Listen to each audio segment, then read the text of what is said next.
मित्रों, आप सभी को मेरा प्यार भरा नमस्कार। मैं आपका अपना संत विजेंद्रानंद दास फिर हाजिर हूँ आपके लिए एक और जानकारी लेकर के।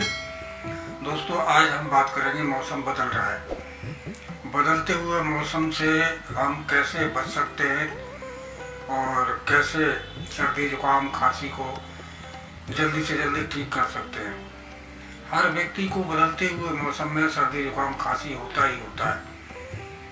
ये तो प्रकृति की देन है, क्योंकि जब भी मौसम बदलता है हमारे शरीर के अंदर कुछ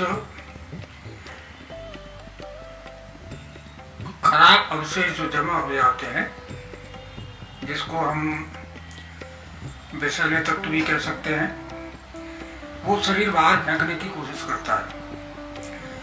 अब वो खांसी के द्वारा, कफ के द्वारा हो सकता है, नाक बहती है उसके द्वारा हो सकता है, जैसे भी होता है सर्दी जुकाम बुखार होता ही होता है।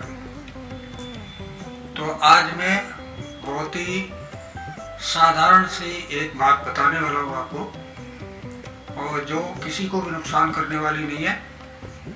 बच्चे से लेकर बड़े तक इसको कर सकते हैं। सर्दी जुकाम खांसी बहुत होता है मौसम बदलते टाइम पर, और आदमी को बहुत दिक्कत आती है। तो इसके लिए हमें करना क्या है, ज़्यादा कोई विशेष बात नहीं है। अक्सर करके मुनक्के घर में मिल जाते हैं, और नहीं मिल जाते हैं तो 10-20 रुपए में लेके रख लें, वो पूरे परिवार के काम आएंगे और महीनों काम आएंगे। काली मिर्च तो हर एक रसोई में मिल जाती है।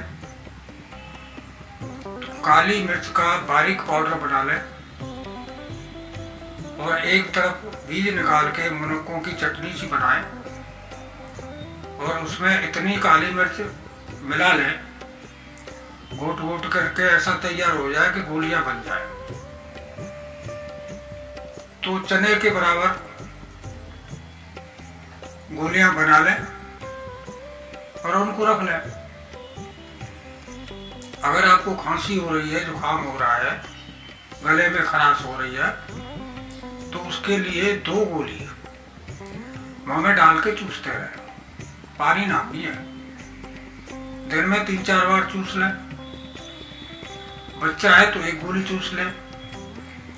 ये किसी को नुकसान करने वाली बिल्कुल चीज नहीं है, सभी को फायदा करने वाली चीज है। इससे आप देखेंगे 2 से 3 दिन में ही आपकी खांसी दूर हो जाती है, कफ की गड़गड़ाहट है वो बंद हो जाती है, क्योंकि जो कफ हमारे अंदर जमा होता है वो पतला होकर निकल जाता है आसानी से, और बनना भी बंद हो जाता है। तो है ना एक छोटी सी बात, इसमें कुछ लाना देना नहीं है, कोई लागत नहीं है, कोई साइड इफेक्ट नहीं है। तो अगर ऐसी कोई दिक्कत आती है तो आप कर सकते हैं, और आपके साथ में किसी को उसको भी बता सकते हैं। अगर वीडियो अच्छा लगता है तो लाइक कमेंट शेयर जरूर करें, उससे हमारा मनोबल बढ़ता है। और जो लोग पहली बार इस वीडियो को देख रहे हैं तो वीडियो को नीचे का लाल बटन दबा के चैनल सब्सक्राइब कर लें, ताकि सबसे पहले आपको हमारा हर वीडियो मिल सके। आप सभी को मेरा प्यार भरा नमस्कार। धन्यवाद।